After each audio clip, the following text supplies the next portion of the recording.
Welcome to Ecom Cowboy. This is D2C's daily show where we believe ads are not bad. Ignorance is expensive and the American dream is alive and well on the internet today. It is Monday, March 30th, 2026. We're brought to you by Incense Seguno, Postscript, and AMP, and we have a jam-packed show for you today, ladies and gentlemen. Petty lawsuits are here as a service, and it can be good. We're going to talk about all of the $29 per use case service that may allow you to finally get your collections on all of those lovely invoices you have sent out and never heard back from. Reddit has displayed a whole new side of itself at Shop Talk, and they are hailing from the rooftops their increasingly diverse and performative e-commerce capabilities. We're talking about plus 40% e-commerce purchase conversations, DPA ads, collection ads. There's lots of people that are excited about them. We're going to get into it. Trevor Crump of Bestie Media, Bestie AI, and all of the things will be here to talk with us about the death of millennial marketing and more. This guy's, he's a bit of a renaissance man in our place and space on the internet. Miranda Pettinger will also be with us, famed performance marketer now at Glamnetic. Particularly want to dig into app loving with her. She is scaling everywhere and in every way, especially outside. A little controversial here, outside of the meta sphere purposefully. We will also be joined by Dennis Hegstad, OG in D2C, founder and creator of the Internet Research Unit, among many other things. As always, I am joined by my partner in crime, Colin Doherty. Colin, get in here. Get in here. I'm back. What's up? He's back. He's back. I have to say, we did miss you. You weren't here Friday. You weren't here, and I did miss you. I felt your absence. I did. Thank you. I hope your weekend away was wonderful, and you've obviously come back with more sun. So you got some vitamin D, and you feel fired up about the future. Is that right? Fired up, ready about the future, and I'm ready to throw some petty lawsuits at people. That's yes. Okay, so new development over the weekend. Petty lawsuits as a service are here to stay. This tweet, which was an introduction to the company and service itself to me, came to us from Sam Lesson at Lesson Laugh Out Loud, came home to certified mail from Jack Rains using at Petty Lawsuit to sue me for defamation. The future is bright. You zoom in on this bad boy and you can see, yeah, it is. It's certified mail. Demand for payment. Case number blah, blah, blah. Dear Sam Lesson, I demand immediate retraction and compensation for defamatory statements made on 2026-320 fax. You made false and damaging statements about me. And it goes on and on, you know, but this is like certified mail here, okay? And then Jack responded himself, and he had this to say. He retweeted, sue your boss in 2026, pettylawsuit.com. Okay, obviously very funny, but I want to check out this website because I do think there's actually a strong e-commerce use case here. Jack, take us to the website. I want to scroll this thing and look at it because I think there's actually a great use for those of us who provide services on the interwebs. Okay, sue anyone for anything in minutes. You versus your competition versus your vendor, etc. I know, Colin, you love the suing culture that we have here in America. Okay, start your case for free. Scroll a little bit down here. Hey, average money's $450. How long does it take to file? 5 minutes. Win rate, 85% win rate. Okay. Wow. And cost $0 to start. It's easier than ordering a DoorDash. Okay, great copy. Oh, God. Great copy. Okay, justice in 3 easy steps. Okay, you tell your story. You describe it in plain English. They make for you that, I'm sure they AI-ify this. They make an official demand letter with emails, phone calls, and then they will send this letter to person. I think you can actually, it costs $29 to send the letter.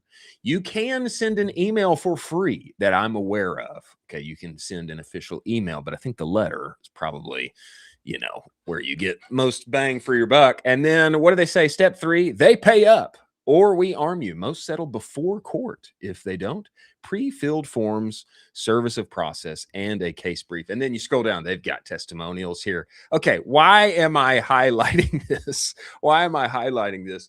If anyone has worked in the agency space, if you've been a freelancer, you know that you get stiffed quite often, okay? Or you rendered some services and the invoice was due 6 months ago, and said founder, said person responsible, they just kind of dropped off the map. What happened? Okay, I know the very first time I joined an agency was after being a brand founder. Worked at an agency, and one of our best clients had made their way out the door, and they were not going to pay for that last month of service. It just kind of like ghosted. And what happened was boss man, my boss, just worked with his lawyer to type up a little letter and have it officially sent. And then payment was made the next day. So I do think, number one, obviously this is necessary at times. Number two, there may be more use cases like battling chargebacks, or I don't know. There may be more use cases here outside of just agency freelancer who is not getting paid up and sends a scary formal letter, that makes the money cough up. But what are your thoughts on this? Do you think this is genius? Do you think it's bad? I mean, what do you think of this? This is great. I mean, this is super, super amazing for all the agency guys who have been out there. They've been contracting and they're just trying to get that one invoice from a guy from 5 months ago. And you're just like, hey, man, can you please just pay this? I really would appreciate this. Please. Happens, and they don't take it seriously.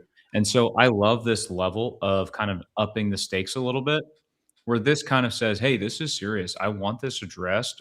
I demand this money that I performed this service for you.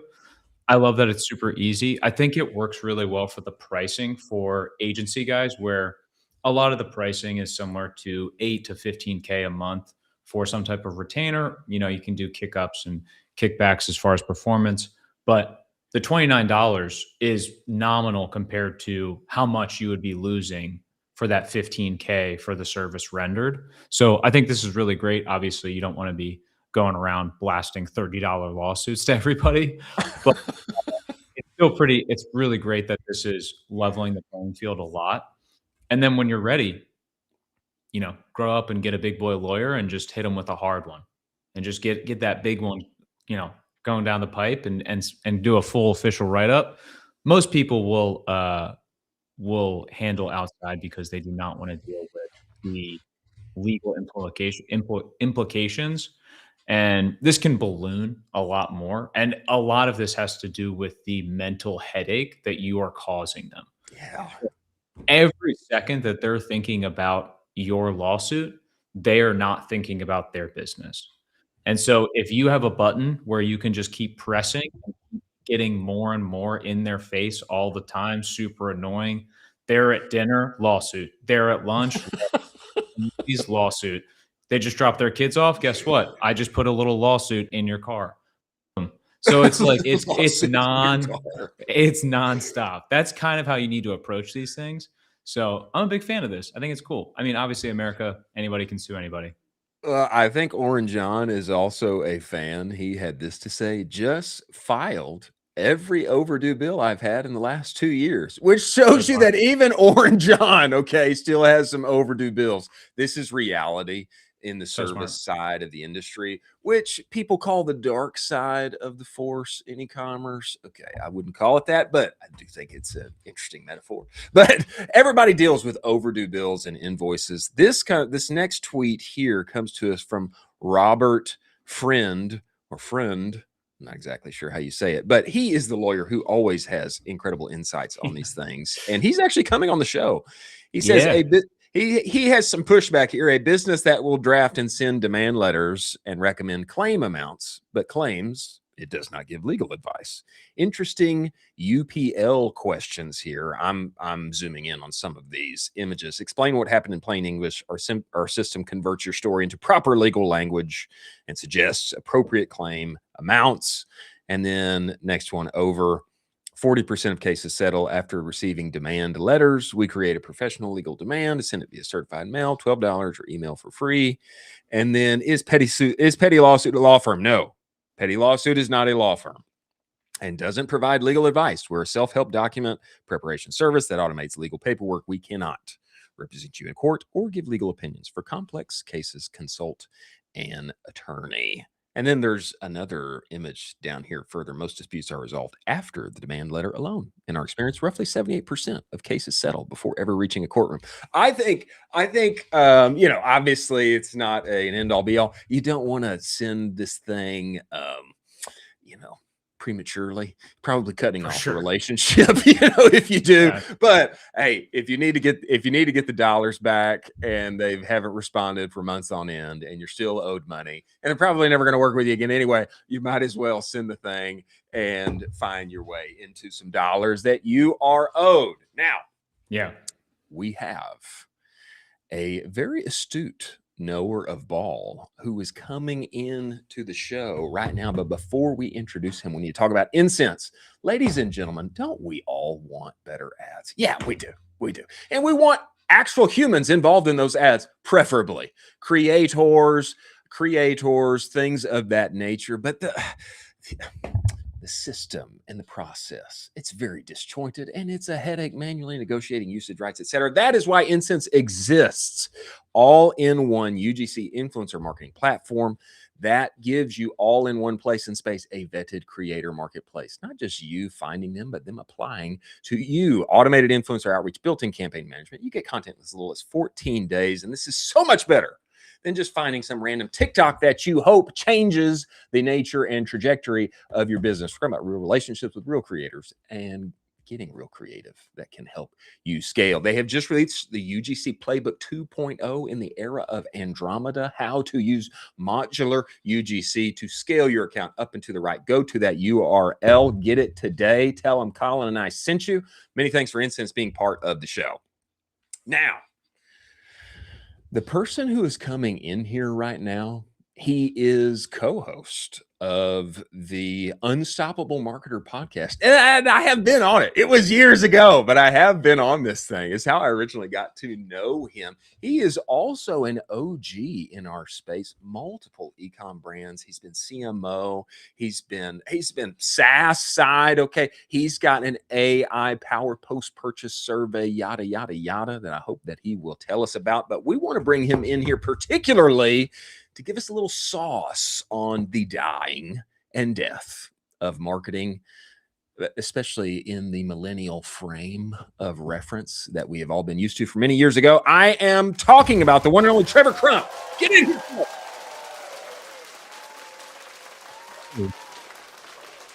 What's up, guys? How are you? We got you, man. We're even better now that you're here. And I hope that you're not trying to hat mog me right now. No, I wish I had a cowboy hat on, to be honest with you, man. It would be fitting, but I always know anytime I come across your videos, you're going to have some kind of epic hat on that is making you look in tune and cool and up to date with what's going on the internet. Well, the truth of it is that I have to wear a hat. I'm bald, and so I gotta I don't have a hairdo like you guys. So I'm just trying to locks. I'm trying to let my locks go and grow as long as I have them, because I know it's not guaranteed, one day they leave forever. That one day they go, one day they leave. That's just Trevor, man, I am so glad that you are here. I'm glad I got a show to have you on, big boy. Dude, I can't even believe it. I'm so pumped for it. I love seeing what you guys are doing.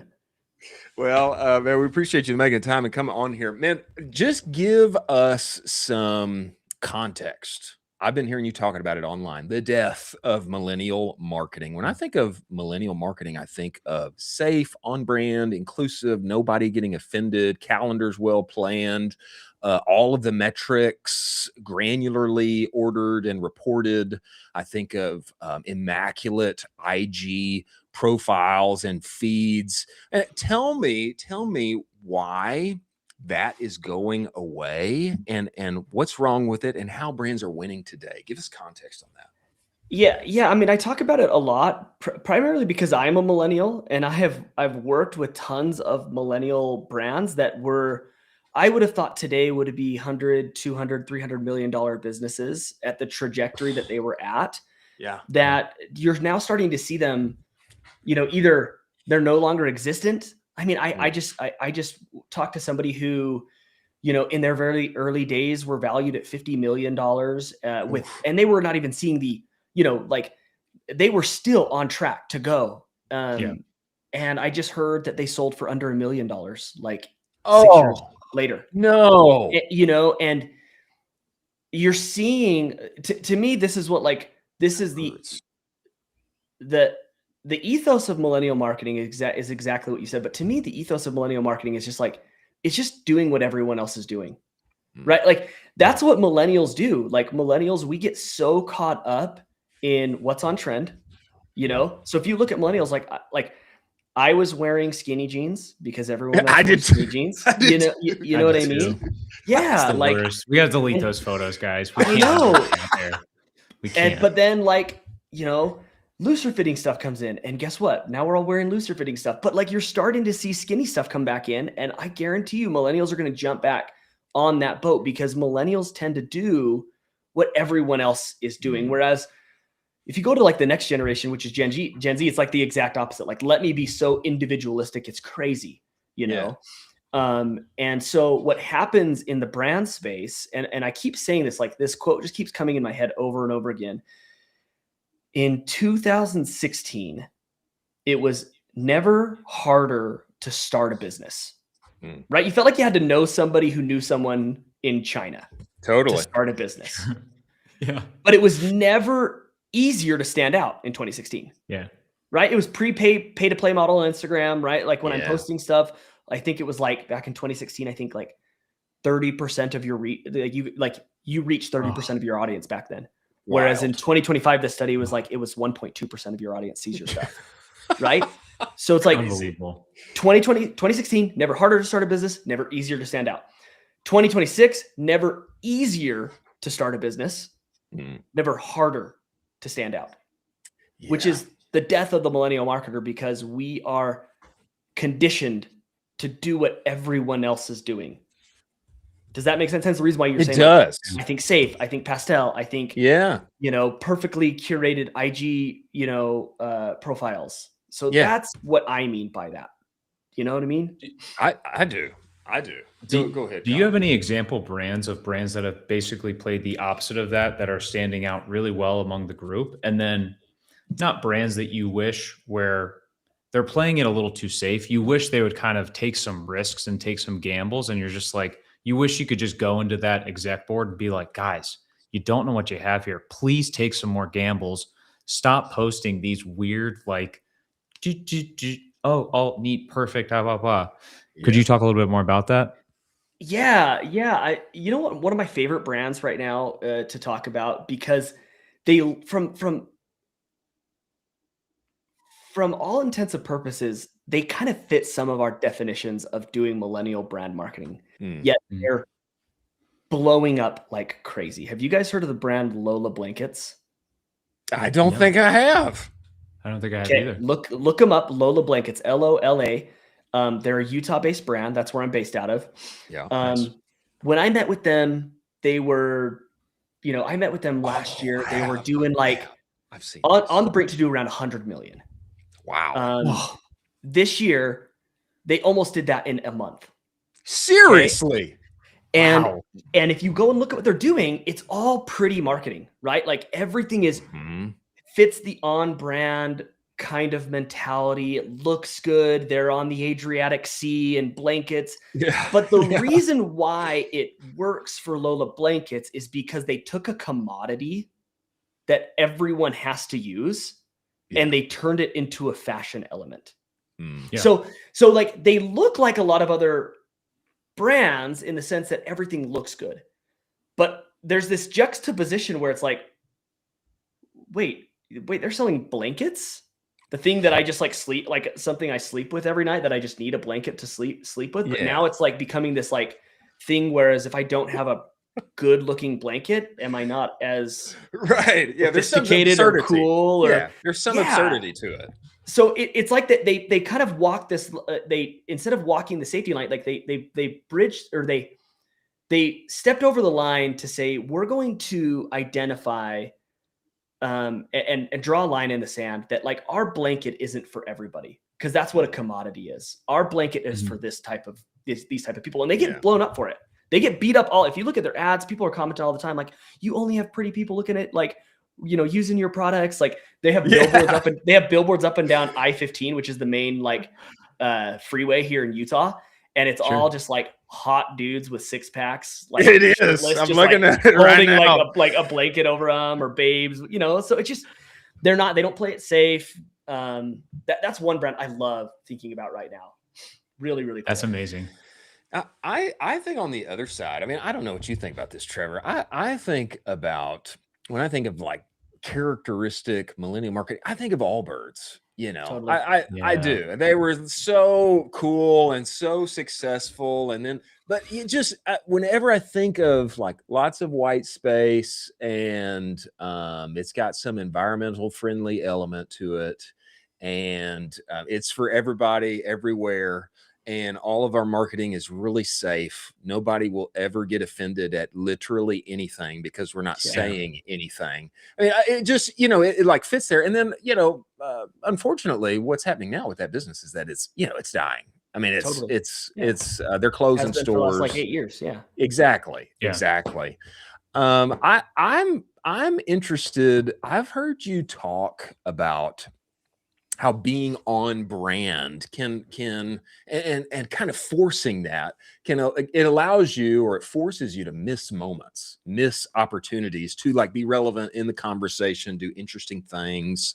I've also heard you talk about Barstool and how they are, like, in my mind, they are like the embodiment of not being safe, you know, brand wise, leaning into employees creating content, employees being kind of absurd, peculiar characters that create share worthy moments. But all of that, it allows them to just talk and be relevant in any and every conversation that's going on the internet. There's risk. There's inherent risk with it, though. Sure, you know, and I'd like you to talk about that risk, why it's worth risking. I'd also love to hear from you about the employee side. You know, there's risk on like, hey, they're going to disrupt my brand. They say something I don't like. Also, like, hey, maybe if they get popular, they'll go somewhere else. You know, and I don't want that.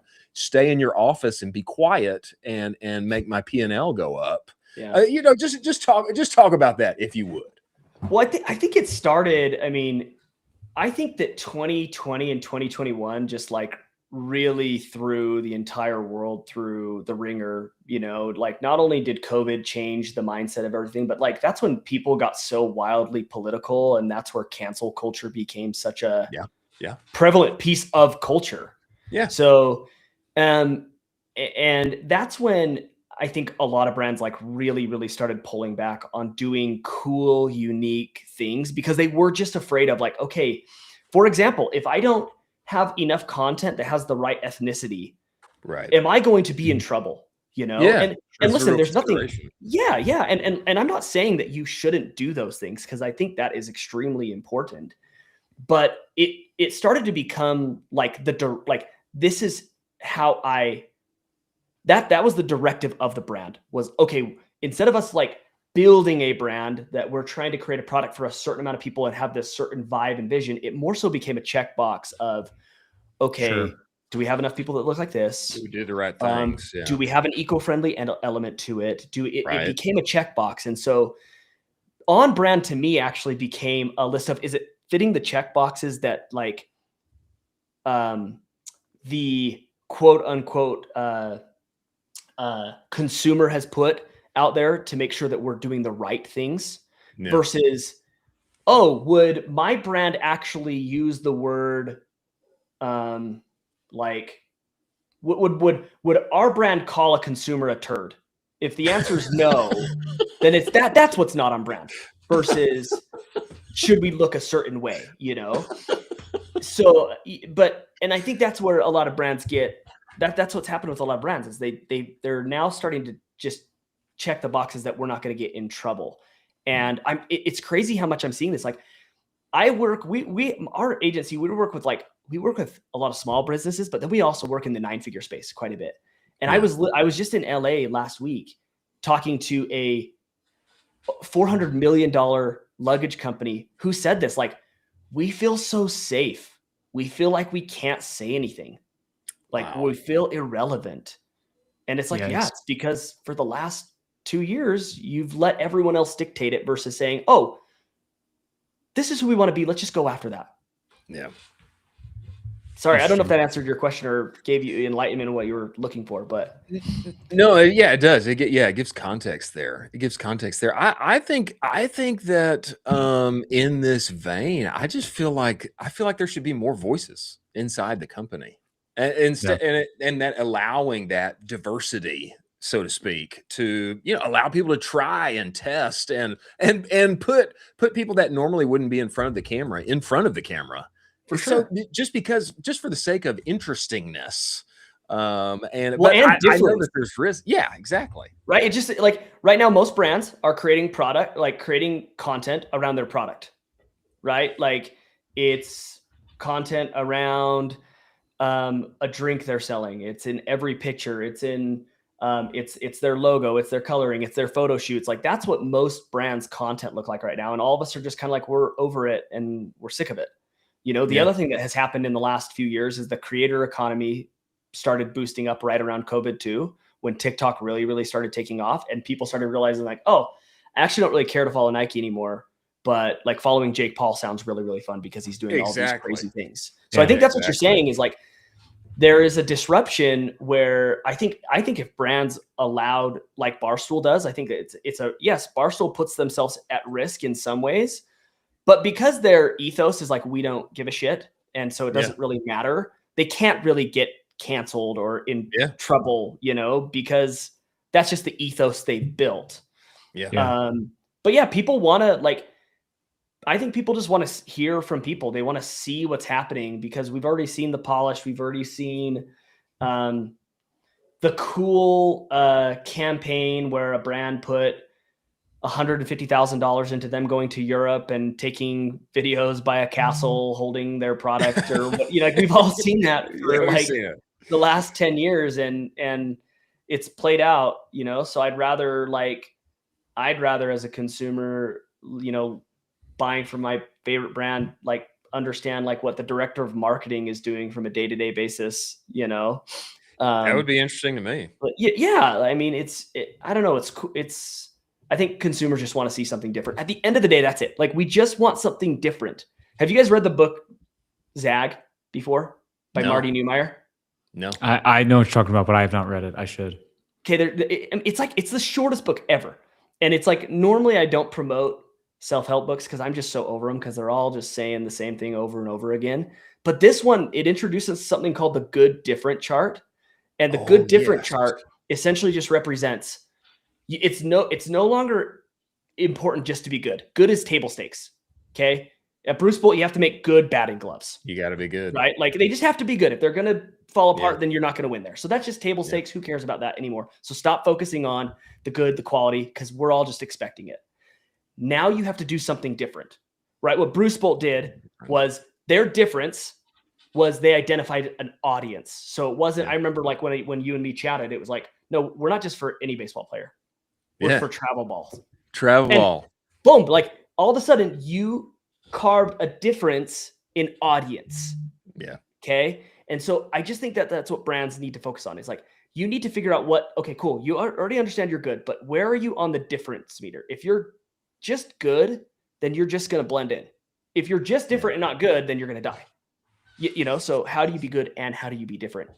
And I think that brands can be good and different in 4 ways. I think they can be good and different in audience, like Bruce Bolt was.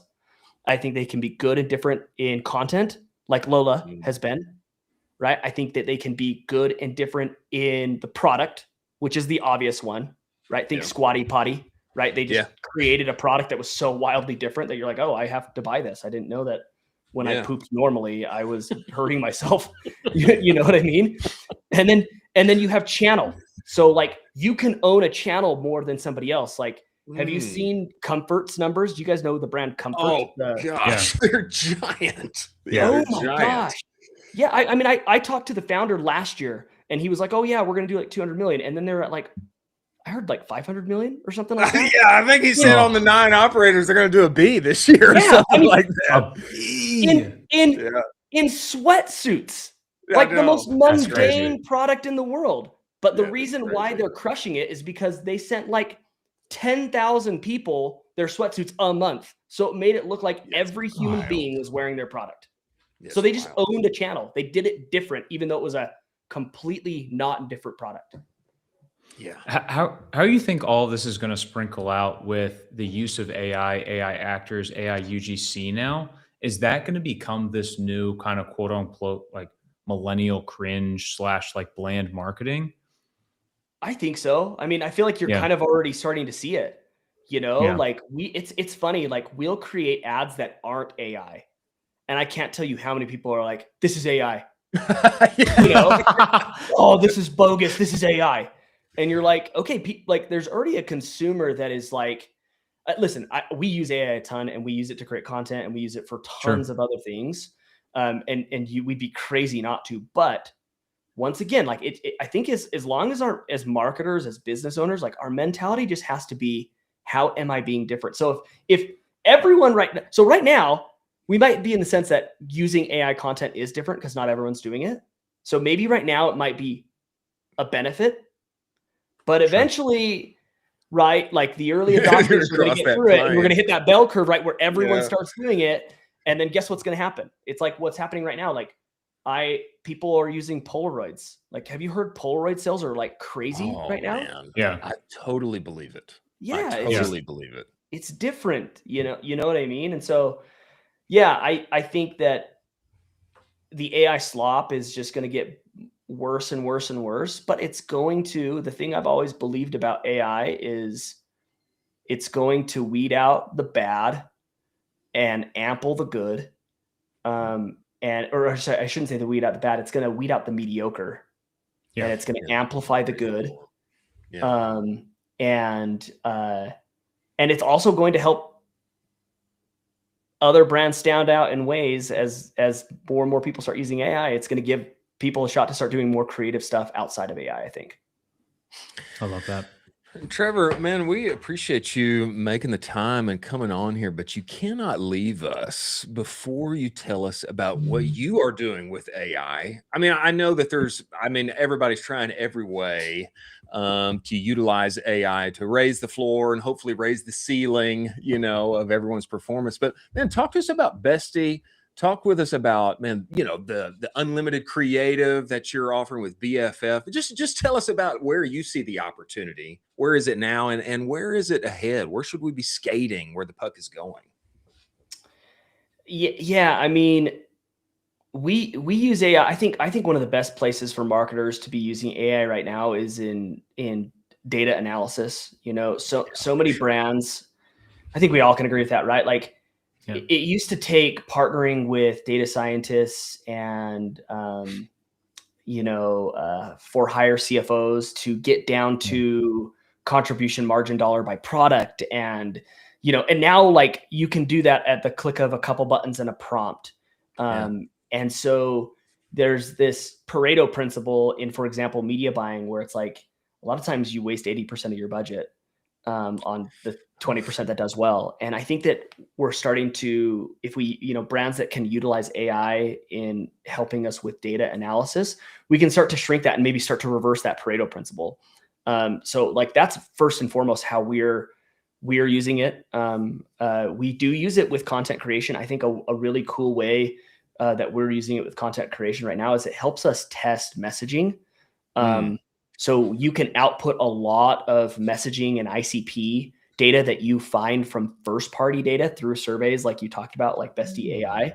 So we use a lot of like first party data to test out messaging and ICP attributes around our customer. And we create a ton of content, oftentimes in statics, to see which of those resonate. And then we go and create video around those things. So I think that's a huge, it's been a huge hack for a lot of brands that we work with and clients, and statics are easy to I don't think anybody's no one's looking at statics and being like, this is AI. It's more than video. I think it gets beat up around AI because good graphic design has always existed. And what my graphic designers were doing 8 years ago before AI was really a big thing looks similar to what AI is now doing. So you can't really tell the difference on that side. So I think it allows you to do massive creative testing. I think it allows you to, once again, going back to data, in my opinion, in this AI world, first party data, which is your customer data, is the most important thing that you can gather. And I think if you utilize AI to help understand those insights, right? Like you can get, if you ask a question like, hey, what motivated you to purchase from us? And then you have maybe 5 or 6 different like responses, like, the pricing was really good, for example. And then your 6th option is other, and you have, 5,000 people who say other. Like you can utilize AI to glean a lot of those insights rather than being like, okay, how do I fully understand what this means? And so that goes back to data analysis. But yeah, I think I love AI. We love using AI to help us get through testing processes much quicker. Yeah. Save us money. Love it, man. Yeah. Trevor, we appreciate you coming on here. Everybody should go follow Trevor on TikTok and Instagram and Twitter at the Trevor Crump. I consider you to be one of the best yappers inside of our game. We appreciate you coming. We look forward to having you back, brother. Thanks, brother. Appreciate it, you guys. Have a good one. Boy. Okay. On the back side here, right afterward, we have got one of the smartest media buyers inside of the interwebs. But before she comes, we need to talk about Seguno. Ladies and gentlemen, Seguno is the only marketing suite that lives entirely inside of Shopify. Why is that important? It means your emails, your pop-ups, your banners, your reviews, it's already there where you work and play every day. And that is important because it means you don't have to trust in some duct tape together integration that you hope is actually syncing your data back and forth verifiably. Your Shopify data is your email data. And this is why they won the 2024 Shopify Build App of the Year. One-click automations, actual humans that can help you. If you don't have a full-time email marketer on your staff, Seguno was built for you. They have just released the advanced Shopify segmentation playbook. Go to that URL right there and get it for yourself. Lean teams with big aspirations. Many thanks for Seguno being part of the show. Now, we have Miranda Pettinger coming in here. She is one of the most adept, clearest thinking and articulating people inside of our space, especially, she's young and she has done a lot already. She spent a lot of money, especially a lot of money that is not on Meta. I would consider her to be one of the leading voices in the diversify or die, get your ad spend dollars in other places so that you can make sure that your business has a future on the internet. Welcome to the show, the one and only Miranda Pettinger. Miranda, get in here. Hi, guys. There we are.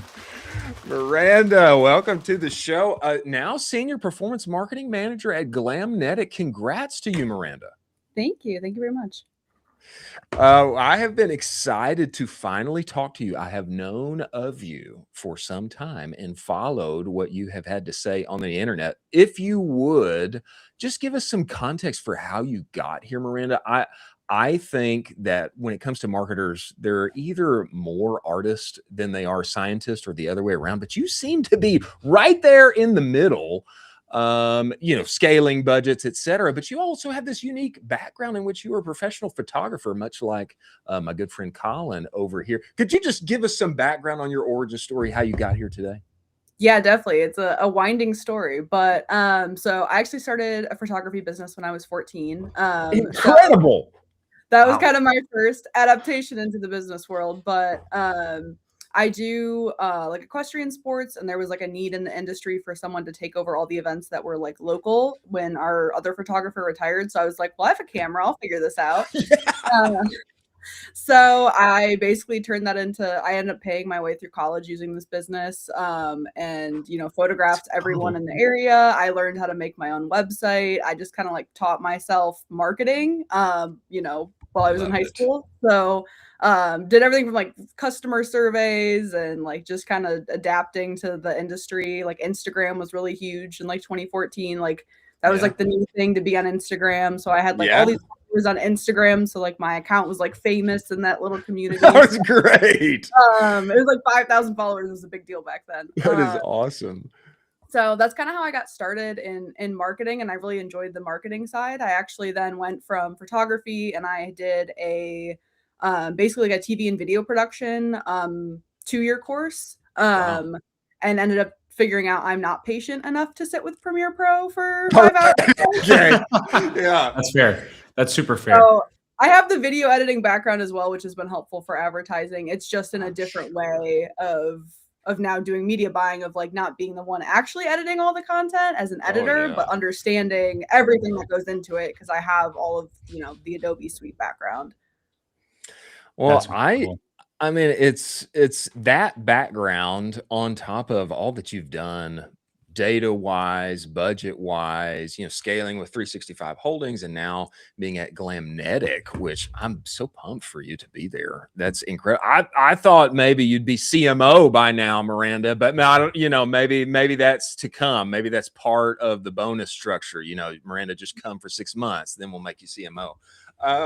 Tell me, give us deets on why people should have more of their ad spend dollars off of Meta. I confess, I am a Meta born and bred. I'm getting all my dollars there. But I will say, in the past year, I have come much more to your side of the table. There was a brand I was working with where we just could not make it work. And we finally got on App Lovin', and we went through the roof. We went through the roof. So, but make the case. Where do you see opportunity platform wise right now? I'm sure it's App Lovin', but just talk with us about your view on that, where you see opportunity in 2026. Yeah, for sure. So for me, I started media buying in 2021. So I kind of popped in like literally like 2 weeks after iOS 14. So I feel like I never lived in that like golden age of Meta. So that's where I feel like my view of Meta is maybe different than people who've been at this for 10 plus years. But in my last role at 365 Holdings, we would acquire a lot of distressed businesses. And I started to notice trends as we got these businesses that were near bankrupt or in bankruptcy of, hey, we're trying to turn these businesses around. There was a very common trend in the businesses that were having a lot of financial struggles of they had all of their media spend in Meta, and they had no other channels. And I don't just mean, oh, you're not on Snapchat or you're not on this, like no retail, no organic social, no strong SEO. Like there is nowhere that traffic is coming in from that is not Meta. That is a very dangerous place to play in. Yeah, it makes a lot of sense. I completely agree with that. Go ahead, Colin. Well, I was just going to say, I mean, Chris is the biggest App Lovin' supporter on the planet. If they had an office in Austin, he'd be out there with a sign being like, let's go, guys. I love you guys. We have heard on the show that you went from 0 to 80K a day in a single week there. Is that true? Is that just a rumor? Is that a folklore at this point? How did that happen? That's true. Yeah, that's true. How did that happen, and what were you doing during that time?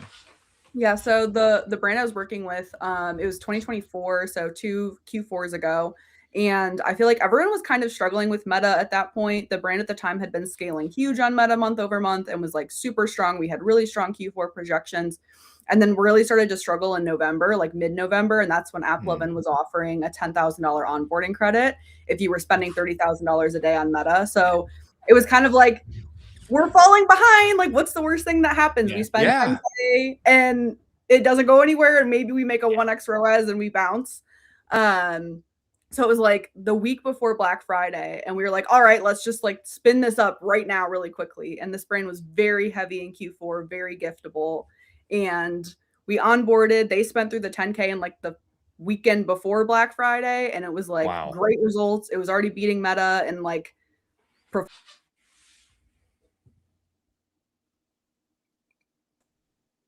on revenue went way up and right, let's keep scaling it. And it ended up at the point we were spending $40,000 a day the Thursday before Black Friday. And we had doubled it day over day leading up to that. And I basically told our CEO, I was like, I'm going to spend 80K tomorrow. Like, hopefully this goes well. This is like a gut punch thought of mine. And it went really, really well. We ended up spending like $250,000, $300,000 that weekend of Black Friday after like just jumping on the platform. And I mean, yeah, it was like a rocket ship. But yeah, 0 to 80K a day is my origin story now. That's gutsy. That's gutsy. I mean, all the brands listening, if you don't believe in at least testing AppLovin after that, I don't know what else we need to give you, folks. We talk about it on the show all the time. That's unbelievable. It's also, that was probably nerve-wracking. So kudos to you for having the bravery to just be like, boss, I'm going for it. Pushing in them chips. Yeah, I ended up in the warehouse. Yeah, I ended up in the warehouse with the whole office team packing orders for 2 weeks after after we broke Shopify. It was like, all right, now all these orders got to get up by Christmas. Everyone get into the warehouse. Let's go.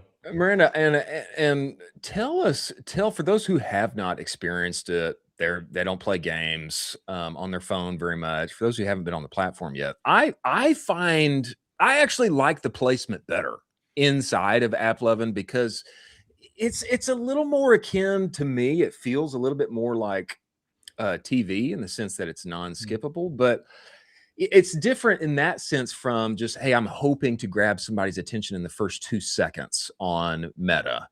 But at the same time, it's not like TV where you just walk away and go get a snack. I mean, somebody's playing a game and they're locked in. They want to still play that game. Talk to us about the difference in creative there, Meta versus AppLovin, and how the process would go. I mean, I would imagine people would just copy over their Meta ads, but it's really a different kind of inventory. Talk to us about the difference there.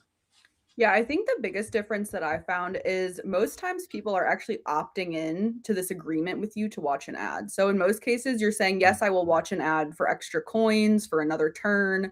So they're almost in a better headspace of like, I'm agreeing to watch this ad instead of I'm being disrupted in my reel scroll or in my feed scroll of like, I don't want to see ads. I have not wanted to consent into this agreement with the advertiser.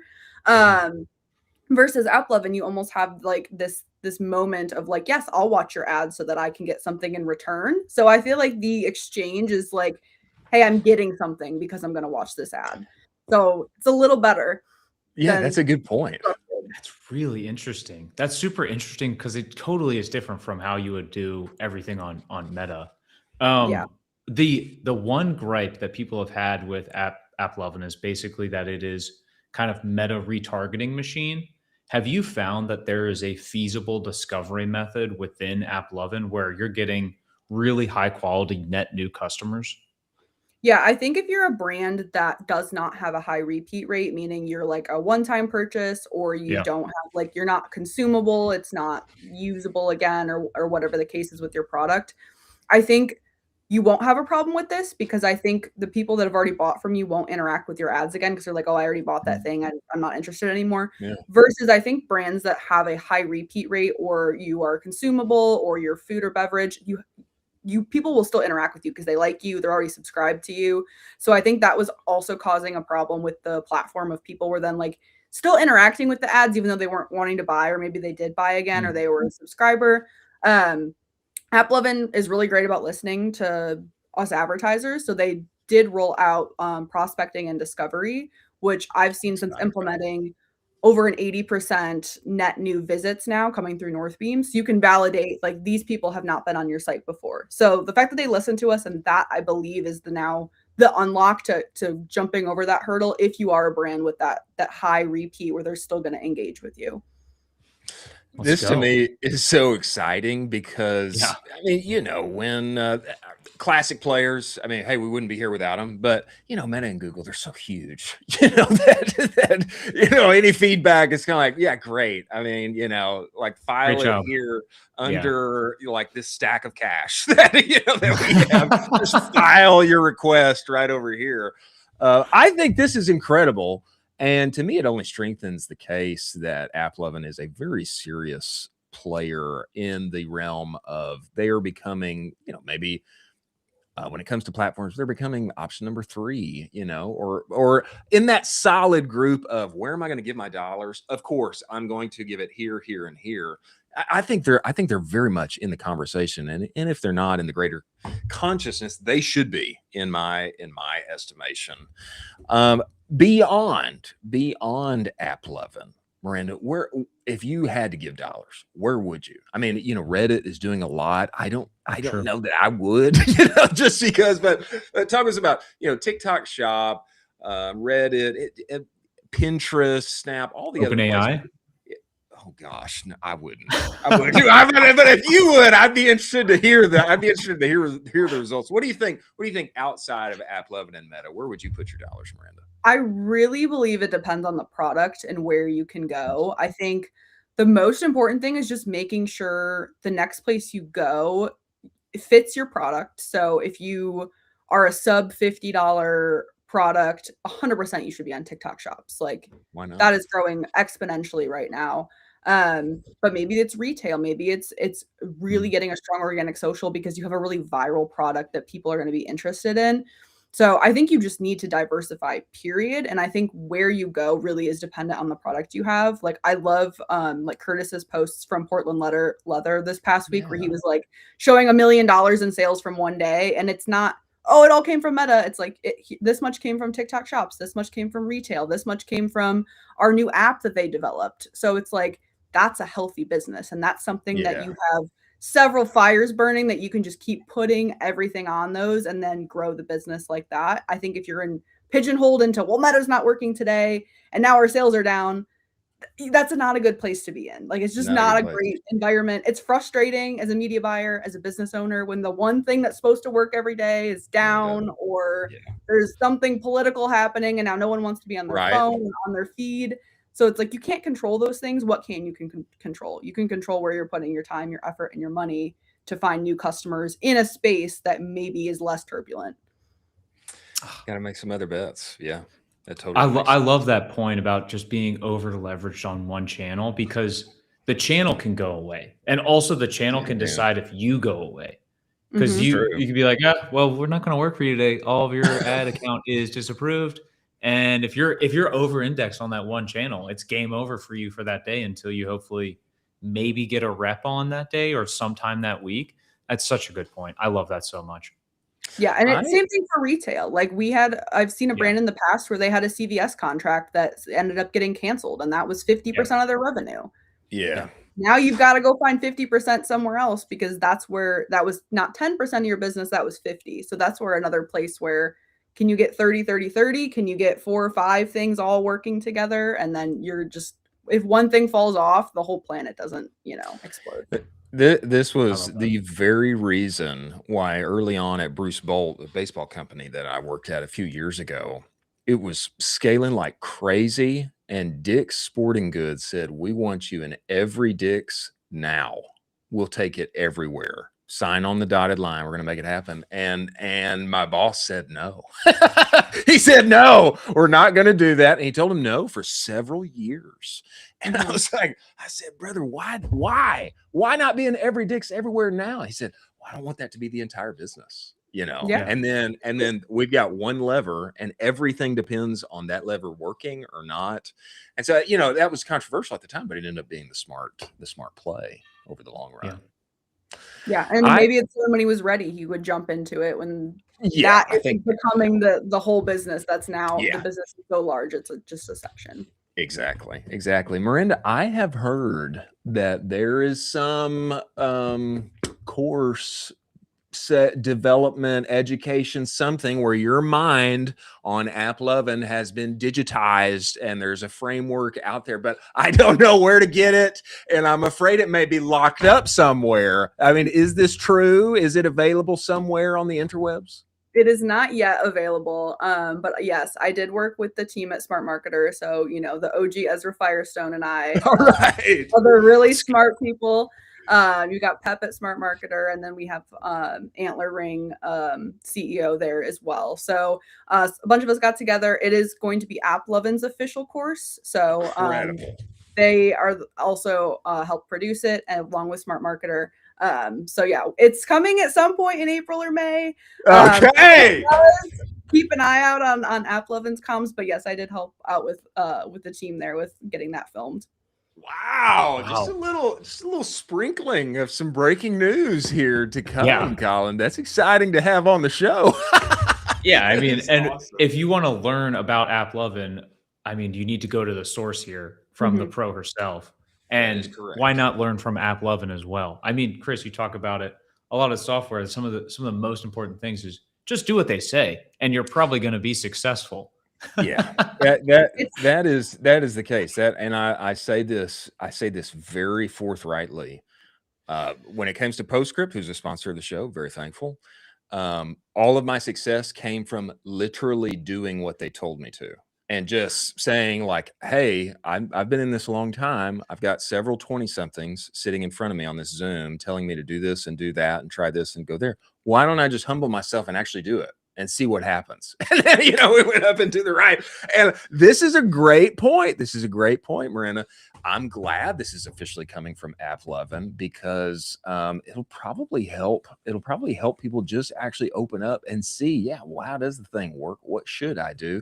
And it's so incredible that you and Ezra are going to be on there. That's so good, man. I'm excited. Yeah, we had a good time.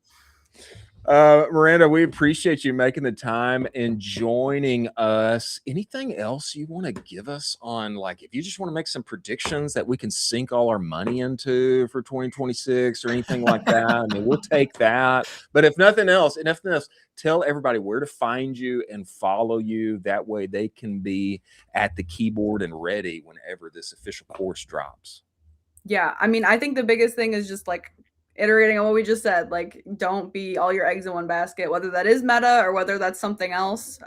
Try to have income streams from many places. Same thing with your own personal income. You don't just want one thing happening. You want all kinds of things. So same thing with your business. So I'll just kind of keep pounding that horse of all the businesses I've seen personally that have come out of bad places. They all have something in common. So really focusing on that. And then, yeah, if you want to follow me, I'm on Twitter at Miranda Pettinger. And then if you want any help with your AppLovin courses, I also do, or accounts, I also do, you know, account audits. So you can find me on my Miranda Pettinger consulting.com. And I can, you know, help out if you're having any trouble on AppLovin. You're like, why is this thing not working? I can see what I can do and look under the hood there. Incredible. Miranda, we appreciate you coming. We look forward to having you back and tuning in for that course. Bye, guys. The sauce. If brands aren't willing to try AppLovin after that, I don't know what else to tell you. I don't know what else. I don't know what else we need to showcase for you guys to try it out. Exactly. Like, what are we doing? Yeah. And AppLovin's not a sponsor of the show. This is free game here. This is just game that we're talking here. And we do need like actual more places where people can, in a way that is trustworthily, spend their dollars. And personal experience in mine, I think AppLovin is it. And I think Miranda has proved the point even further beyond than I have, and very thankful for that. Okay. Before our next guest comes, who is a true OG inside of our space. He is a wild man. I mean, he is a wild man, inside of e-commerce and surfing the web for a long time. But before he comes, we should talk about what is happening with Reddit, because it was all the talk at Shop Talk, and Reddit has just released some very interesting new ad placements, and they've got a lot to say about what is going on their side of the world. This is actually an official release from Reddit. Let me read some of this to you, and you think about this. Tell me what you think about it. Amid information overload and declining trust, more purchase journeys are happening on Reddit than ever before. To help retailers and e-commerce businesses reach those shoppers more easily and effectively, we are launching several new shopping tools to enhance the dynamic product ads experience on Reddit. Heading into Shop Talk 2026, Reddit's shopping momentum is clear. We've seen a 40% year-over-year increase in the number of high-intent shopping conversations on the platform. I think this is important because I'm just disinclined to think like anybody that's on Reddit is truly going to be shopping and ready to buy. But they've got the data here. Of course, it serves them to say this, but 40% year-over-year increase in the number of high-intent shopping combos. What's more, Reddit drives buyer confidence. Very interesting. 84% of shoppers on Reddit feel more secure in their purchases after researching products on the platform. Finally, FOSFA's The State of Retail Commerce 2026 study found that businesses that scaled their investment in Reddit saw cost per purchase improve by 34%. Okay. Hey, if I can spend more and my CPA goes down 34%, that's interesting. I'm interested. I'm intrigued. And increased ROAS. Okay, this is funny because I'd like to hear more from them about this. Usually you spend more, your ROAS goes down, your CPA goes up. They're saying, no. You spend more here, okay, CPA goes down, ROAS goes up. Okay, I'm interested. But there's still untapped opportunity. This research also identifies that Reddit as the most undervalued channel in the media mix. We're helping businesses tap into this behavior and drive growth with Reddit DPA driving an average of 91% higher ROAS year over year in Q4 2025. They've got an example from Canada Goose. They've got a quote from Liquid IV. And now they've got improved discovery from collection ads. Okay. If you've ever run ads before, you know, okay, DPA carousel, they crush. It's like the simplest thing in the whole world to run. Usually it's retargeting. Okay, somebody's already seen you before, but you run a DPA carousel and people just like peruse your products, and lo and behold, it's the highest performing ad in your mix. Okay. Now they most definitely have that capability, and they are enhancing and increasing these capabilities on Reddit. I find it interesting. I do. I mean, they've also got other things that they're developing, a Reddit unique community and deals overlay, which bring Reddit unique content in the ads experience. I find all these very interesting and compelling. I've yet to spend $1 on Reddit, but I find it intriguing to say the least. Your thoughts? Yeah, I mean, Reddit is poised to have some serious spend because of simply the function of what it is. You're kind of having communities in the form of subreddits. So you join communities, and basically what you're joining is things that you're super interested in. I'll use my own use case as an example. I follow heavy the Ravens subreddit. I am on it all the time. I'm going through, I'm seeing every single thing that comes out. I'm saying, oh, is Trey Hendrickson? What did he say today? All of these things. And so they know that I'm a massive Ravens fan. They have all of this really intense data about me that these are my interests. They could hit me with some really cool retargeting ads for a Trey Hendrickson jersey. And if it's on sale, I might buy it. And so they have a ton of data about what people are super interested in. And the consumer on there is also very educated. They like to do a ton of research before making a purchase. They'll comb through Reddit forums and just basically do a ton of research before this, quote unquote, bigger purchase. It's a really untapped market that I think Reddit should lean into. And I wish they would, figure out a way to hit a home run with this. Well, maybe they will. Maybe they will, especially with this Reddit unique community and deal overlays. I mean, let me just read this for our audience. We are also testing Reddit unique community. You just cited the community aspect. Yeah. Community and deal overlays, which bring Reddit unique content in the ads experience. Community overlays indicate products that are already resonating on Reddit, like Redditor's top pick, while deal overlays automatically call out discounts and sale pricing, surfacing the insight shoppers are looking for without extra lift from the advertisers. And apparently it's easy to get started on Shopify. There's a Shopify integration that's now in alpha, simplifies catalog and pixel setup, making it frictionless. I think the point that you bring out is that all of these subreddits, they are intensely focused, niche of niche focused topics and communities already built around them. That would seem like really juicy to leverage. I mean, obviously the LLMs are leveraging it, for citing information. It still remains, even if it shouldn't be, it still remains like very high in authority for chat and for Claude and for all of, they want to see, what does Reddit say? What do people on Reddit say about this product, that answer to that question, etc.? I mean, it seems like a juicy thing to leverage for advertising to your potential customers, especially if I'm trying to sell you a Ravens jersey. Yeah. And there's quite literally a subreddit that comes to mind, which is, it's called Buy for Life. And it's people that want to buy one time and they want to buy a super high quality item and they want to own it for life. And so there's sunglasses on there, there's knives on there, there's anything you can think of. There's toenail clippers on there where it's like, you're going to buy this toenail clipper, you're going to have it for the next 50 years. And so if you are finding that audience and you have a high quality product that you're saying, hey, this is going to be a 50-year product. This is going to be, a Canada Goose jacket.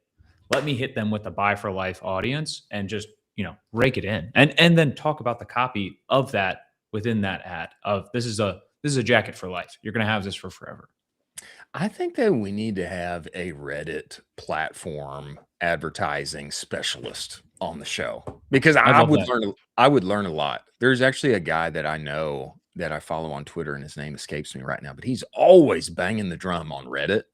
Yeah. And I'm just like, I don't know, man. And I don't know. I don't know what I don't know. We should have him on here because this is interesting, and there should be more performance marketing opportunity on the platform. I mean, apparently they're getting after it to make it so.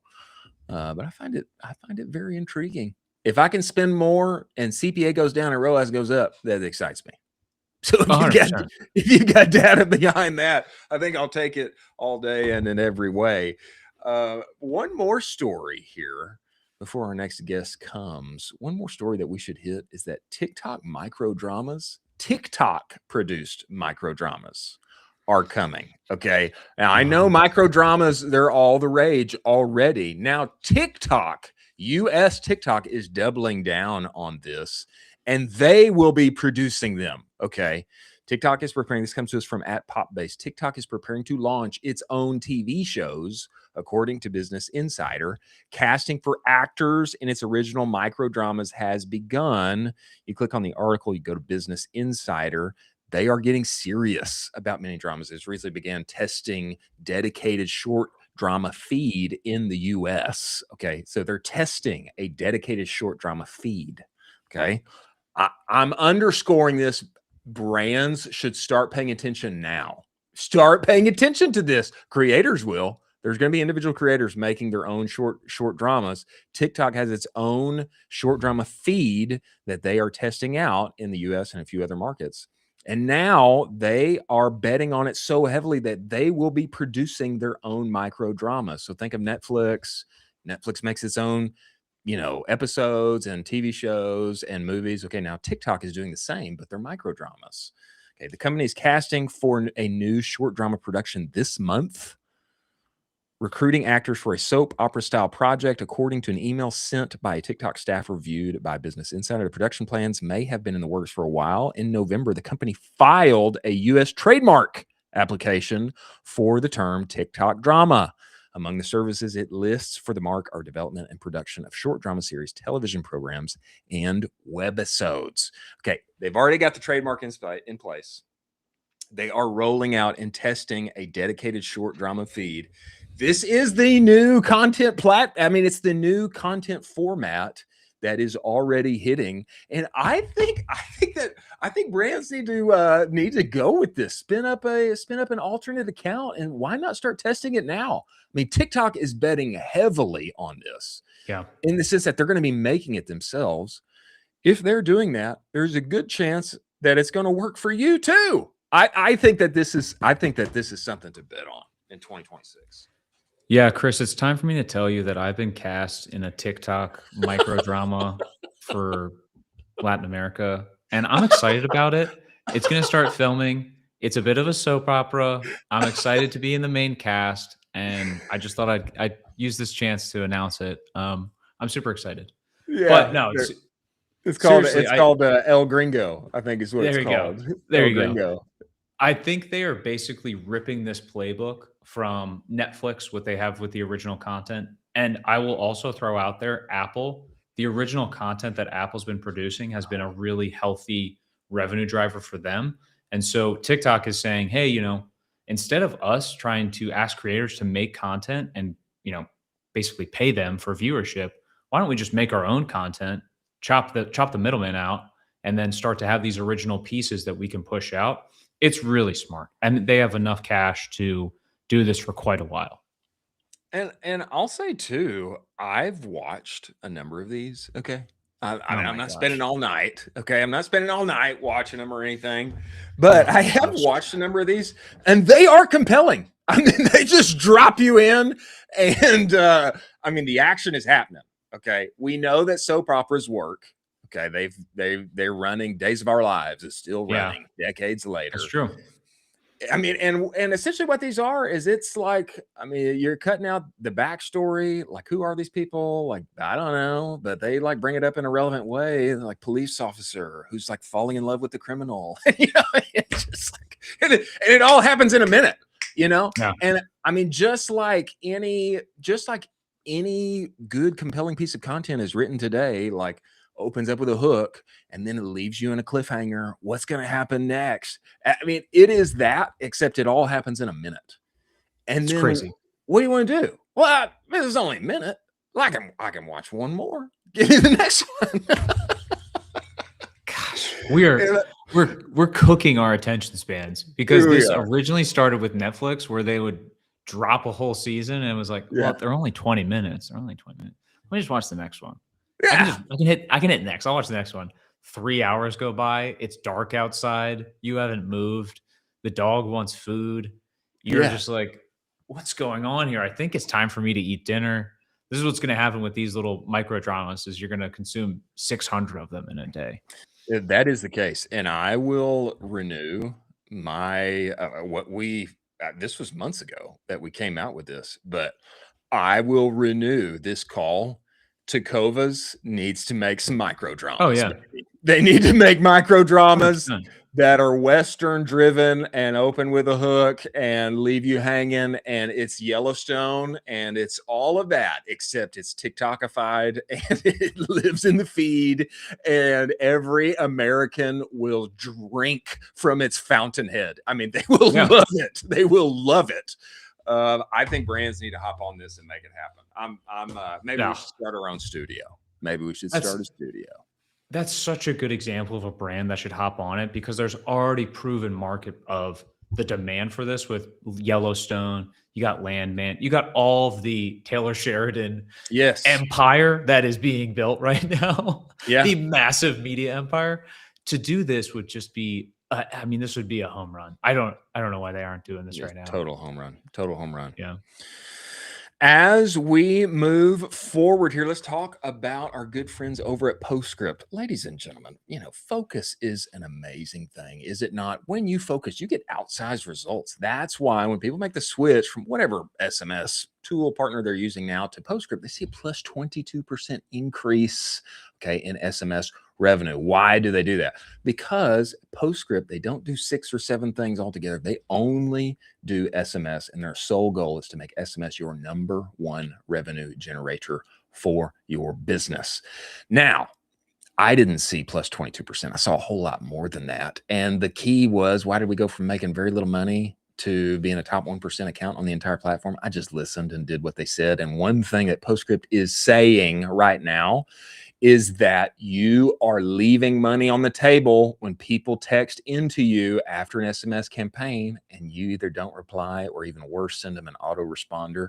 There is a ton of profit to be had there, and their AI shopper can allow, follow up on, and have all of those rich conversations with your customers and turn those conversations into commerce. You go to the conversational report down here, scrolling across the ticker, directtoconsumer.co/the conversational report. You're going to get all the deets on that and put profit into your pocket. Go talk with Postscript. Tell them we sent you. Many thanks for them being part of the show.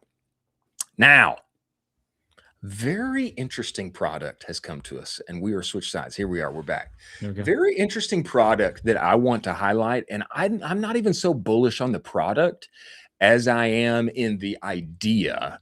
I want to get your thoughts on this. You have probably seen it. I am talking about not Chat GPT, but Cat GPT's physical phones.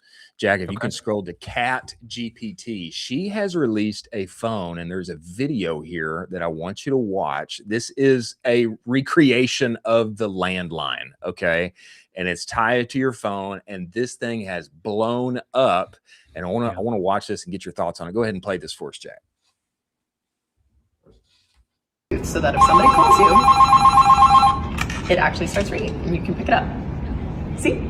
I talked about this in my last video about spending less time on my phone and having no phone mornings. People went crazy over it, so I decided to make a few. Oh, and one more thing. On any of the physical phones, if you pick it up and you press star, it activates Siri. So you don't have to memorize anyone's numbers. You could just say, Siri, call Maggie. And you just do it that way. I don't know how long I'm gonna be selling them for, to be honest, because this definitely just feels more like a fun side project than anything else, but check it out for a limited time. The link is in my bio. Okay, so, and take us to this website, Jack. Take us to this website. Okay, this website, Bringing Back the Ring, it's called Physical, is what they've called it. And then you scroll on this site, and what you can see are all of course, you get her story. Can you scroll on this at all, Jack? If you can't, that's okay. I'll just describe it. But what you see is you get details on the product, the physical landline, and how many they have. They've got a rotary, they've got a handset, they get a wall mount. Okay. And what it does is it takes you back to the 90s. Okay. It takes you back. It takes you back to the 90s and the 80s. It's connected via Bluetooth. And essentially, the underlying motivation is we want to have less screen time, be more physically present. Can we recover some analog experience to our life while not losing the tech available to us? And this thing has blown up. It's blown up so much that she has started, this girl, Cat GPT. I don't know what her real name is. I think it's Catherine. I don't know what her last name is, etc. But she has started a studio of sorts, a lab that will be creating more products like this. And it's going to be totally creator driven. So she is going to be surfacing people's ideas and comments. They are going to build it, talk, show the process of them building it, etc. So physical phones that's just idea number one. There are going to be more products and more creator-led audience involvement to be had for the production of more products in the same vein.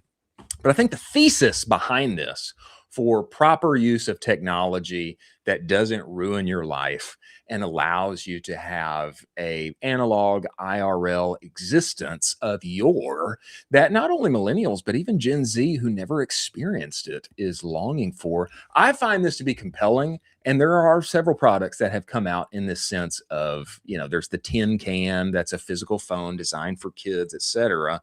This is like another iteration of that. I think there's a lot of money to be made here. I think there's a lot of money to be made in this same vein. And I wanted to highlight this, not only the product itself, but the thesis underneath it, the motivation for it, and also what they're doing on the lab side to develop products alongside their audience and make more in the same vein. I find this to be fascinating. Your thoughts, Colin? This is amazing. There's a really big push right now with Gen Z where they're trying to push against the actual algorithms that are consuming all of their time, that are hooking everything into them. A big push has been, wired iPods are coming back. So you are uploading some music onto your iPod. It's not connected to the internet whatsoever. You're uploading some audiobooks. You're just rocking around with an iPod. You don't have any notifications flying in. The CEO of Superpower, really amazing brand, he tweeted yesterday that he is no longer going to be having his phone around with him when he's working in the office. He's just going to have his Apple Watch, and that's just going to have music on there. It's just going to, let him know about emails, but there's going to be no social media whatsoever. And he's super fired up about this. A lot of people in the comments were basically like, this took over my focus. Once I did this and implemented this, my focus just skyrocketed through the roof. I'm really bullish on this moving forward as a trend, where people are kind of bringing back and buying back a lot of that time that these algorithms are quote unquote stealing. So I'm a huge fan of this. It's time to take our time back, take our focus back, and, hopefully take, positive existence in life back. I was literally just outside yesterday. Right now in Austin, Texas, it feels incredible. I mean, impeccable. It is like the New England summer, except it's here right now. It's the Texas spring. I don't know how long it'll be here, but it is here right now. Outside on the porch, kids are playing, front yard, and yeah, you know what I did? I had my phone there, man. I'm calling my parents. I'm talking. And it's a great time, But inevitably, what happens is it just comes out again, and you start scrolling, and then I just say, like, no, like, let me put this thing away so that I can soak in this golden moment. Tech, it's addictive. It comes into steal moments like that, steal our focus, steal our work, steal our productivity, sometimes steal our joy. And I think there's a lot. Of opportunity here. So I'm excited to follow up and see what happens with ChatGPT hereafter. Now, some good news for everyone. And I hope there's even more good news on the backside of this. But Meta's invoicing transition has been delayed. Okay, this was a tweet from David Herman over the weekend. And here's a great great Leonardo DiCaprio Wolf of Wall Street gif to go along with it. Almost every Meta account that had their invoicing slated to start on April 1st has magically had it moved to May 1st in the banner yesterday. Let's keep holding, baby. To which I respond, yes, hold the line. And my hope here is that with enough feedback and enough, protestation or whatever needs to happen, my hope is that we'll get our credit card points back. I'm not too hopeful, but it's at least gotten delayed. And who knows? TikTok Shop reversed their in-housing of all fulfillment. Maybe there's some positive signs of some change backward that we would like to come so that we can all have our credit card points again. Your thoughts on this, Colin? Let's just roll this back for a sec. Did you say GIF? Yes, it is a GIF. That is the way that you pronounce it. No, it's a GIF. It is not. It's a GIF. This is crazy. This might be our most heated debate ever that you're saying GIF. It is not. I have had this argument for many years, and I get it. That it is a G. It is a G. I get that. But do you know what GIF stands for? GIF. It's a little video clip. No, but do you know what the words stand for? No, what does it stand for? Let's ask Claude right now, because I want to make sure that I'm quoting it right. I want to give you some solid basis here for why it is GIF. And I'm just gonna read. Okay, I'm just gonna read to you. Okay. GIF stands for Graphics Interchange Format. It's a bitmap image format developed by CompuServe in 1987, and it supports both static images and short looping animations. And yes, the long-running debate, the creator Steve Wilhite insisted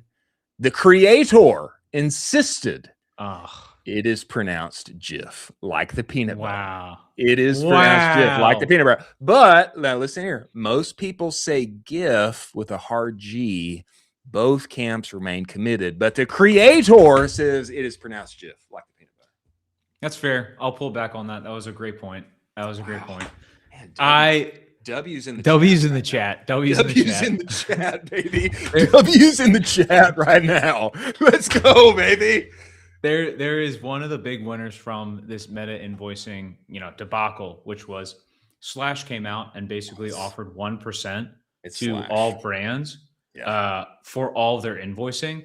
I love how timely that was. I love how they basically endowed themselves to the community. You're going to see them have a lot more onboarding and users because of that. And so there's this opportunity here where if invoicing becomes a thing, you can come in and be the hero and kind of be the, man facilitating, because now invoicing is on the playing field for folks. I think it's going to be sticking around. I don't think it's be going away. Yes, there's some delays, but it's going to be really hard to roll this one back, in my opinion. I don't think it's getting rolled back, and I think everybody should go and work with Slash. I think they should go and at least talk with them, because you talk with them, then you got a chance of getting something back. So I think it's pretty cut and dry. You weren't getting anything.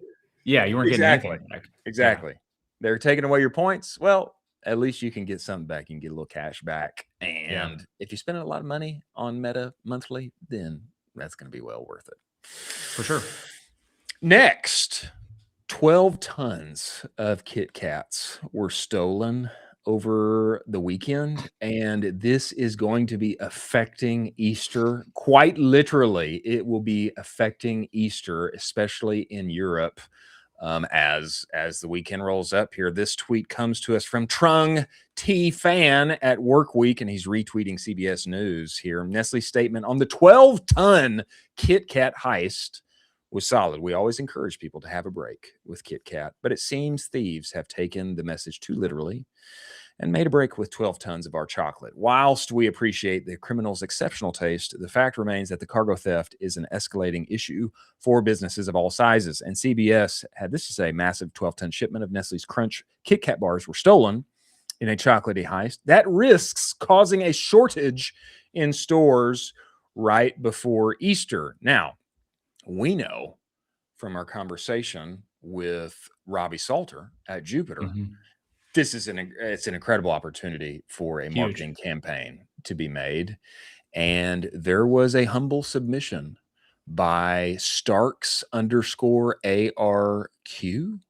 Starks_ARQ that I think that we should play here. We don't have to play the sound. Can we play? Yeah, let's play it. Let's show everybody here, Jack. This is worthwhile. You sure look good. In my right seat. Buckle up. I'll take you through the 5 speeds. Wind it up. I can slow down. Okay, here we've got all the Drewski characters that Drewski has been rolling out with. And they're going to zoom in on Drewski here. Here's Drewski in his various forms. Okay. Now they're opening up the 12-ton shipment of Kit Kats. Okay, you can stop it here, Jack. The point is that this is a great opportunity. And Amir from Starks_ARQ, he says, we saw an opportunity. We took it. We will make episode 1 if we get permission from Kit Kat and Drewski, the heist, the Drewski multiverse. This is not Sea Dance 2.0. I think it's time to capitalize. Don't worry about on brand, like Trevor Crump said, and make some viral marketing out of this thing. Hopefully they recover it and all the kids have their Kit Kats for Easter. But it's a great moment to capitalize on a campaign that could go viral. 100%. That tweet, do you know how many views that tweet has without looking? No. How many? 1 million views. Kit Kat would be Kit Kat would be insane not to take this up because of how much money Nestle and Kit Kat have. They would be insane not to take this up and just own this distribution that this guy is absolutely hit out of the water. Jump on this now. You can make a really timely thing. I also love their response to this, where they were like, even though the thefts have exceptional taste in candy, we really can't have you guys stealing 12 tons of Kit Kats. I really love that they kind of took that tongue in cheek. That was a great move by them. I don't know if Trung just made that up, because Trung is ought to do things like that because he consistently goes viral. But let's just give it to him. Let's give Kit Kat the win. And even if they didn't make it up, you know what? They should hire Trung to do a little PR consulting for him, because I think he knocked it out of the park on that one. The and chocolate heist. Take a mirror up. Take a mirror up and let him make it. Why not? Let him make the campaign. Let him make the episodes. Let's see the Drewski multiverse. I think it's a great idea. What are people doing with these 12 tons of Kit Kats though? I don't know. Storing up for the apocalypse? I'm not sure. I mean, what do you do with 12 tons of Kit Kat? And you know they got to be in a cold location. Those things are going to melt almost immediately. So we've narrowed down a couple states. I mean, yeah, I don't know. Maybe they took them to Norway or something. I'm not sure. But summer comes for us all. I don't know how long they can stock up on Kit Kats. I mean, 12 tons is a lot of Kit Kats. I would pay so much money to be a fly on the wall in that crew while they're putting this together. Like, guys, hear me out. 12 tons of Kit Kats. We can do this. The chocolate market right now is crazy. And they went through with it. Yeah. Cocoa is historic prices right now, and we got to steal the Kit Kats. It's just great. Like, nobody was like, yeah, dude, do you think we should do Kit Kats? Or should we do Thin Mints? Thin Mints are big right now. We should do Girl Scouts next. You know, what would even be better is if somehow, Kit Kat this was a ploy, and they've got a Drewski multiverse of their own to release this week, building up to Easter. I mean, wouldn't that be compelling? I mean, it'd be interesting to say the least. That'd be insane. We'll see. Last two stories of the day, Marsmen and Create Wellness have raised a significant amount of money. Drew Fallon, always on point here to point these out. Founder of Iris Marsmen has closed a $27.5 million Series A led by Elle Catterton. Men's health brand has closed 27 mil, founded in 2023 by It's Me Benjamin, Iris investor, and Zach M. Stuck, just coming off the back of his acquisition at Homestead. Marsmen sells D2C through its website and targets men seeking hormone optimization without the use of synthetic TRT. Brand's pitch is simple, science-backed natural ingredients for hormone optimization without synthetic hormones. Positioning targets a testosterone booster market projected to grow from 4.2 Bs in 2026 to 10.3 in 2035. So growing category. And they're doubling down. Great for Zach. What are your thoughts on this? Unbelievable. I mean, 2026 is Zach Stuck's year. We just had the year of Zach is what it is. He just exited his agency for probably an absolute bag, and now he's just announcing that he's gotten an absolute bag for a brand as well. I mean, this guy's just on a roll. We need to have him on the show ASAP. Shout out to Marsmen. They're really owning a lot of the thesis for what a successful D2C brand is doing in 2026. Subscription, leaning into the health and wellness trend. A lot of this can be pushed out into influencers, a lot of product seeding. There's a lot of, form factor shift within this. There's a ton of stuff that is circulating. The trends that we're pulling out of this show every single day, Marsmen has a ton of those, along with the second brand that we'll cover that just raised a fat bag as well. They did Create Wellness. Dan McCormick does it again to take over the earth. Bring us to this last story here, Jack. Create Wellness, creatine gummy supplement brand has raised 20 mil in new funding led by Alliance Consumer Growth and Impact Capital. Follows a Series A, 5 milli in 2024, led by Unilever. Wow. Brand has generated 15 mil in net revenue since its launch. Alliance joins the track record of backing category winners like Siete Foods and Vital Proteins. Total capital raised now sits at 27.3. And this announcement comes on the back of Dan announcing some exciting things to come. Yeah. Not just creatine in its gummy form, but creatine plus something else that looks like it's to be poured in a drink and stirred. You've seen this? Absolutely. Creatine plus electrolytes. Unbelievable. Yeah. Unbelievable. Smart. Well, excited to see what comes there. Big days for Create and Marsmen. Very interesting. Huge. And you also love to see this for the space. You love to see cash from traditional VC, from benchmarks that are staples within the capital markets, investing and believing in D2C. This is only green and up and to the right for the D2C community. This is great for everybody. There are no losers in this. Yeah. Great for everyone.